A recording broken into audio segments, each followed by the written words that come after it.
तड़ियों में ज़ख्म हो जाए तो हमें कहा जाता है कि ये अल्सर हो गया, पेप्टिक अल्सर है।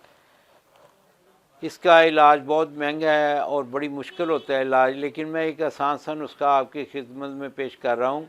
1 पाव गाय का घी लेना है, उसमें 1 छटाक गुड़ डाल के जला लें।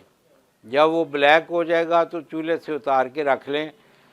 तो फिर गुड़ जो है वो नीचे बैठ जाएगा, डली की सूरत में जम जाएगा, उसको आप निकाल के बाहर कर दें। ये घी जो है ये 2 चम्मच सुबह, दोपहर, शाम ये आपने मरीज़ को पिलाना है जिसके मैदे में ज़ख्म है। उससे हो सकता है कि उसके पखाने में थोड़ी सी ज़्यादती हो, लेकिन आपने घबराना नहीं है। इंशाअल्लाह ताला जैसे जैसे आप इस्तेमाल कराएंगे उसके मैदे के ज़ख्म ठीक होते जाएंगे। फिर इसकी जब आप देखें कि मरीज़ स्टेबल हो गया तो ये जो घी आप पिला रहे हैं ये सुबह शाम कर लें, दोपहर वाला बंद कर दें, इंशाअल्लाह ठीक हो जाएगा।